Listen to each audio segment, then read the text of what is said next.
तो पिछली क्लास में हमने सीखा था त्रिकोणमितीय अनुपातों के कुछ सूत्र और ये सारणी बनाना। अब इन सूत्रों और इस सारणी का प्रयोग किस तरह के प्रश्नों को हल करने में इनका उपयोग होगा, तो उसको सीखने के लिए हम पिछले सालों के कुछ प्रश्न हल करते हैं। तो 2010 में ये एक प्रश्न आया हुआ है 3 sin 60 minus 4 sin cube 60 degree. तो अब इसमें इस सारणी का और पिछले सूत्रों का प्रयोग करते हैं। 3 का 3 sin 60 का मान, sin 60 का मान हम इस सारणी में देखेंगे। तो थीटा 60 डिग्री, sin 60 का मान ये √3/2। तो ये √3/2 इस sin 60 की जगह हमने मान रख दिया। अब 4 का 4 sin 60 इसका क्यूब, तो sin 60 की जो वैल्यू आएगी उसका हमें घनफल करना है। तो sin 60 का मान √3/2, √3/2 रखा। और इसकी क्यूब क्यों आई, क्योंकि साइन के ऊपर कितना लगा हुआ है, क्यूब लगा हुआ है, इसलिए हमने sin 60 की जो वैल्यू आई उसका हमने क्यूब किया। अब इसको हम हल करेंगे। 3 गुणा √3/2, 4 का 4 साइन क्यूब का √3 का क्यूब करेंगे तो √3 इंटू √3 इंटू √3, 2 का भी क्यूब होगा। तो इस तरीके से हमने इसको हल कर दिया। अब हम इसे थोड़ा सरल करें तो 2 गुणा 2 4, ये 4 इस 4 से कैंसिल हो गया। तो क्या बचा हमारा 3 √3/2 माइनस √3 और √3 की गुणा की तो √ हट जाएगा, सिर्फ 3 रह जाएगा। फिर गुणा में क्या रहा, √3 बटे में ये 4 इस 4 से कैंसिल हो चुका है। बचा क्या, हर में सिर्फ 2 बचा। तो हम देख रहे हैं कि ये मान और ये मान एक जैसा है। 3 √3/2 माइनस 3 √3/2। तो इसमें से ये मान घटाया तो हमारे पास वैल्यू आ गई 0। तो इस तरीके से इस प्रश्न का हल हुआ 0। अगला जो प्रश्न है 2010 से ही है। इसमें sine theta into cosec theta plus cos theta into sec theta का मान हमें बताना है। इसका मान हमें ज्ञात करके बताना है कि इसका मान क्या होगा। तो इसके लिए हमें इस सारणी का प्रयोग नहीं होगा। इस प्रश्न के लिए हमने जो सूत्र सीखे थे 39 सूत्र पिछली क्लासों में, हम उसका प्रयोग करके इस प्रश्न को हल करेंगे। साइन थीटा लिखेंगे, साइन थीटा, कोसेक थीटा जो होता है वो साइन थीटा का व्युत्क्रम होता है। तो हमने कोसेक थीटा की जगह लिखा 1/sin थीटा प्लस का plus cos theta, cos theta हमने जैसे जैसे उतार दिया कॉस थीटा। सेक थीटा जो होता है वो कॉस का व्युत्क्रम होता है। तो हमने इस सेक थीटा की जगह मान रखा 1/cos थीटा। तो अब हमने इसके व्युत्पन्न मान रख दिए। अब इसकी वैल्यू निकालनी है तो हम देखते हैं साइन अपॉन में साइन कैंसिल हो गया, क्या बचा 1, प्लस का प्लस कॉस अंश में और हर में ये कैंसिल हो गया तो क्या बचा 1 और 1 क्या मान आया 2। तो इस तरीके से इस प्रश्न का हल हुआ 2।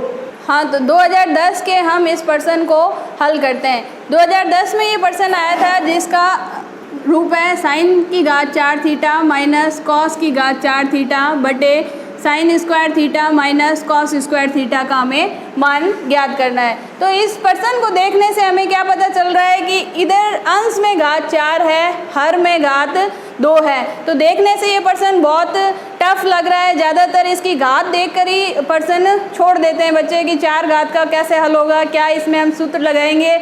उस वक्त परीक्षा में ये प्रश्न दिमाग में नहीं आता है। लेकिन इस प्रश्न में ही इसका उत्तर छुपा हुआ है। कैसे छुपा हुआ है कि जब हम ऊपर घात 4 देख रहे हैं और नीचे घात 2 देख रहे हैं तो ये 4 घात क्या है, घातांक नियम द्वारा इन 2 घातों में टूट जाएगी। अब इसका हम प्रयोग कैसे करेंगे तो वो हम इसको हल करते हुए देखते हैं। साइन की घात 4 थीटा को हम क्या लिख सकते हैं, साइन स्क्वायर थीटा की whole square minus cos square theta की होल स्क्वायर, हर सेम लिखेंगे sine square theta minus cos square theta. तो घातांक नियम का जो हमने प्रयोग किया कि घातांक नियम ने हमने पढ़ा था कि किसी भी चर पद की घात अगर ब्रैकेट के अंदर कोई घात है और बाहर कोई घात लगी हुई है तो दोनों घातांकों का गुणा हो जाता है m गुणा n। तो यहाँ हमने घातांक नियम का क्या प्रयोग किया कि 4 जो घात थी उसको 2 गुणा 2 में हमने तोड़ लिया। तो अब हम घातांक नियम का प्रयोग करके आगे चलते हैं, sine square minus cos square. अब हम देख रहे हैं ये पूरा एक पद और माइनस ये दूसरे पद की जो स्क्वायर है, इसमें हम बीजगणितीय एक सूत्र का प्रयोग करेंगे जो कि हम 7th क्लास में पढ़ चुके हैं, ए स्क्वायर माइनस बी स्क्वायर। ए स्क्वायर माइनस बी स्क्वायर सूत्र होता है ए प्लस बी और ए माइनस बी। इस सूत्र का हम यहाँ प्रयोग करेंगे तो पहले इन दोनों पदों को जोड़ देंगे। साइन स्क्वायर थीटा ये पूरा a मान है इस सूत्र के अनुसार और ये पूरा b मान है इस सूत्र के अनुसार। तो एक बार दोनों को हमने जोड़ दिया। नेक्स्ट हम सूत्र में देख रहे थे दोनों एक बार घटेंगे तो ये sign square theta minus cos square theta, ये हमने अंश को व्यवस्थित कर लिया। हर जो है हमारा हमने एक जैसा था वैसा ही हमने वापस से उतार लिया।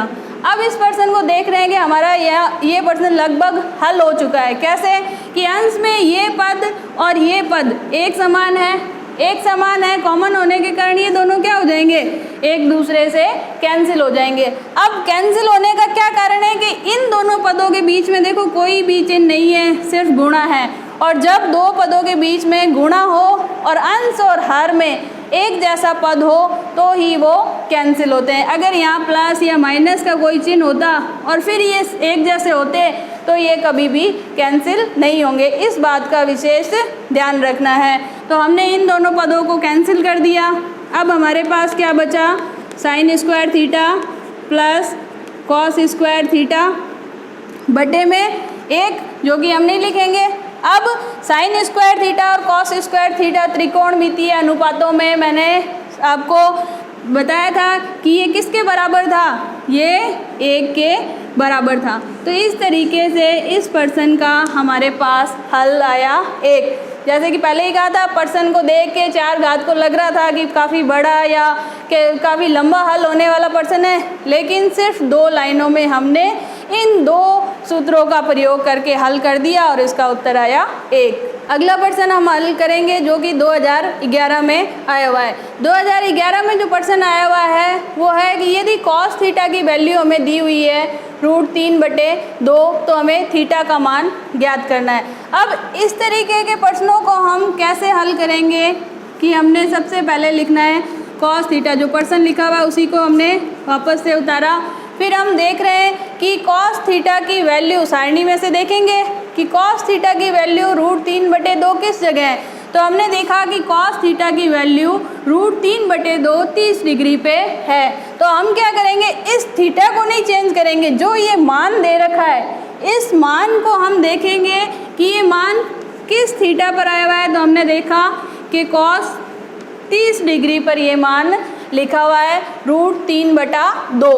अब ये कॉस थीटा किसके बराबर हुआ, थीटा में इसका मान 30 डिग्री पर। अब ये कॉस से कॉस कैंसिल हो गया तो थीटा का मान आ गया 30 डिग्री। और यही हमसे पूछा था कि थीटा का मान ज्ञात कीजिए, तो हमने ये मान निकाला कॉस थीटा = 30 डिग्री। अगला 2011 में जो आया हुआ प्रश्न है उसके और हम हल करते हैं।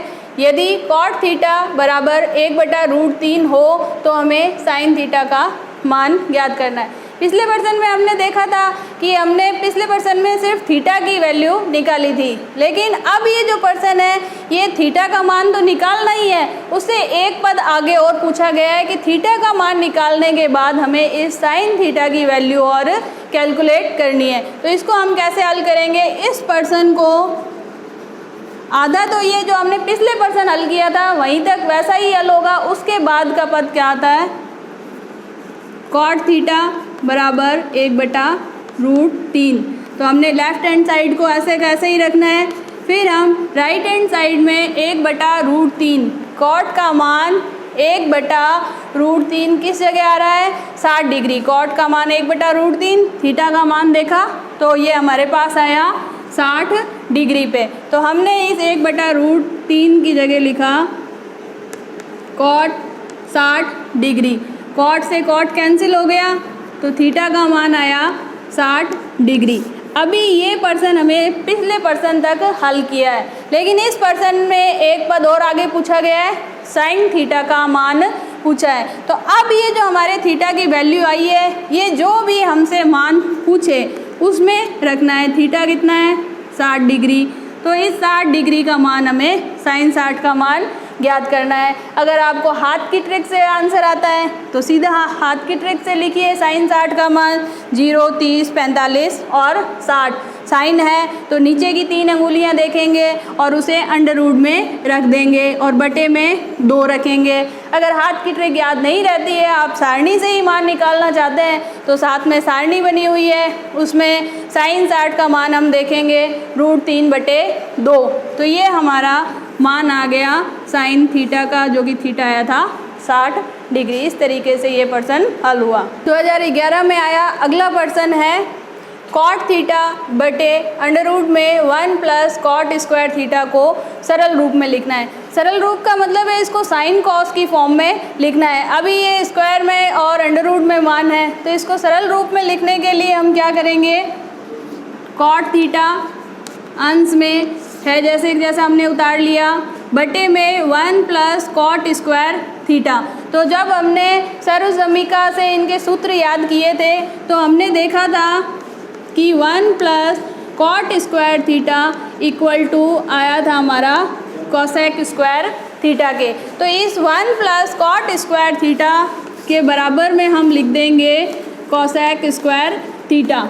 अब ये कोसेक स्क्वायर क्या है, इस अंडर रूट के अंदर है, तो इस अंडर रूट में स्क्वायर होने की वजह से ये स्क्वायर हट जाएगी। तो हमारे पास मान आएगा कॉट थीटा स्क्वायर इस अंडर रूट की वजह से हट जाएगी, तो हमारे पास रहेगा कॉट थीटा बटे कोसेक थीटा। अब कॉस को हम साइन कॉस की फॉर्म में लिखेंगे, तो कॉट थीटा होता है कॉस थीटा बटे साइन थीटा, और ये कोसेक जो थीटा होता है इसकी साइन में वैल्यू होती है 1/sin थीटा। अब इसको थोड़ा हम और सरल कर दें तो ये हो जाएगा कॉस थीटा बटे साइन थीटा। ये जो सेकंड बटा है इसको हम उल्टा करेंगे ऊपर लाने के लिए, साइन थीटा बटे 1।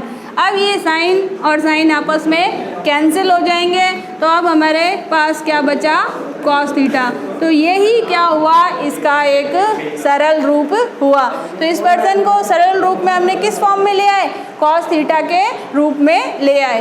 जो पर्सन है 2 sin 45 degree into cos 45 degree का हमें मान ज्ञात करना है। तो इसका मान हम सीधा सारणी में से देखेंगे, मान रखेंगे और गुणा करने से इसका हल हो जाएगा।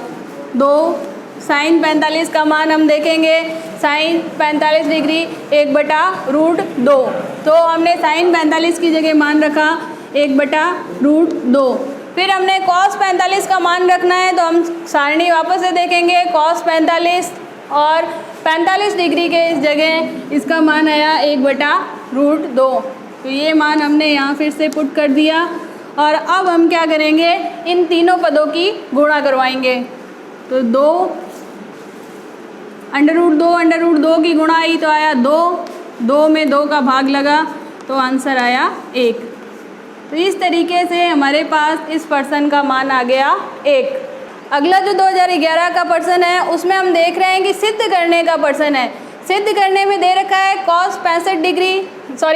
65 degree plus cos 25 degree = 2 sin 65 degree. तो इस पर्सन को देखने से हम देखेंगे कि सारणी में तो ये मान है नहीं, तो हम इसका मान कैसे ज्ञात करेंगे। तो इस पर्सन के लिए सारणी का प्रयोग नहीं होगा। इस पर्सन के लिए हम क्या करेंगे, जो हम सूत्रों में पूरक सूत्रों का प्रयोग किया था उन्हीं पूरक सूत्रों का यहाँ यूज़ करेंगे। तो सबसे पहले हमने लेफ्ट हैंड साइड उतारना है, sin 65 degree plus cos 25 degree.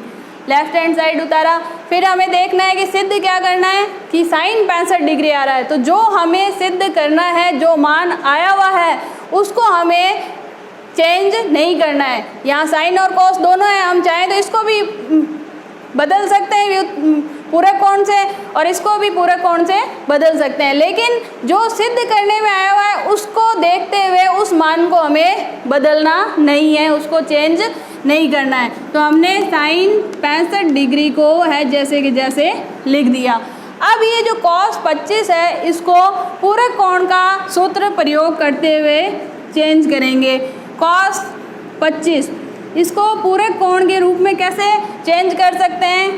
cos 90 में से क्या घटाएंगे कि 25 आ जाए? तो हमने 90 में से घटाए 65, तो 90 में से जैसे ही 65 घटाएंगे तो 25 आ रहे हैं। तो पूरक सूत्र का अब यहाँ प्रयोग कैसे करेंगे कि ये 90 की वजह से cos किस में बदल जाएगा?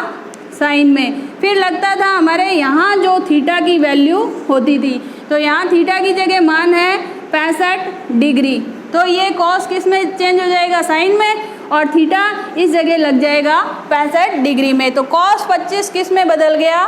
65 साइन 65 डिग्री में। तो cos 25 की जगह हमने लिखा साइन 65 डिग्री। अब हमारे पास ये साइन 65 डिग्री और साइन 65 डिग्री, तो एक और एक 2 हो गए, 2 साइन 65 डिग्री, और यही हमें सिद्ध करना था, यही हमारा राइट हैंड साइड था। इति सिद्धम, हैंस प्रूव्ड।